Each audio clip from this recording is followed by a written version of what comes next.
August 2021. Fear of the Taliban's return becomes panic. If I stay in Afghanistan, the Taliban, if they found it, they will kill me. We heard the captain of the women's volleyball team was beheaded by the Taliban. Members of the Afghanistan women's cricket team bury their kit, burn their documents and go into hiding until a call from the blue saved their lives. I could hear gunfire and what sounded like bomb blasts and so on in the background. The Catherine call was a small hole, light through the darkness, so it was a small hope for us. Sports lawyer and academic Catherine Ordway led a team of lawyers, sports administrators and politicians to guide the women through Taliban checkpoints. We heard that people were being dragged out of the cars and shot on the side of the road.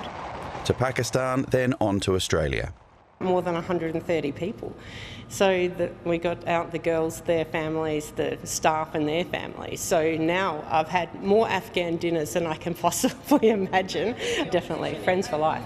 Now settled mostly in Canberra and Melbourne, the women have joined local teams, but their future as a national team remains in limbo. We would like to show the world that we can represent our country, a chance that we show to the world that we exist. The team was formed in 2021, prompted by International Cricket Council rules that countries must have men's and women's sides. When the Taliban returned, they effectively outlawed women's sport, yet ICC funding still flows to the men's side via the Afghanistan Cricket Board, while the women's team is in exile, unfunded and ignored. The women have made repeated appeals to the ICC for the team to be officially recognised. We are just writing letters, sending to ICC and asking for support, asking for foundation, asking for help, but they are all the time they reject. In a statement to the ABC, the ICC said, "We are committed to leveraging our influence constructively to support the Afghanistan Cricket Board in fostering cricket development and ensuring playing opportunities for both men and women in Afghanistan." The ICC has shown a distinct lack of leadership. The ICC has an enormous amount of power in this space, an enormous amount of money. There are Afghan women all around the world, young girls that are desperate to play cricket. Junction Oval in Melbourne. The Afghan women are making history.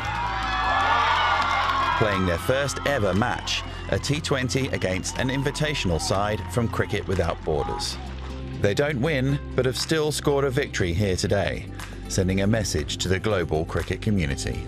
This hasn't been only a game for all of us, it's been to representing and be voice of millions of women back in Afghanistan. When we next reconvene with the ICC, it will be a talking point and it will prompt a discussion about tangible things that we can do to really to advocate for positive change. The Australian men's team are refusing to play Afghanistan in bilateral series in protest at the Taliban stance. There are calls for boycotts in England and South Africa too. But these women want a more elegant approach. But we can make a problem to fix a problem. So we never want to cricket be banned for the men's team, as long as we have our rights as well.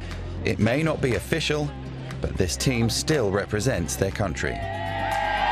James Viber, ABC News.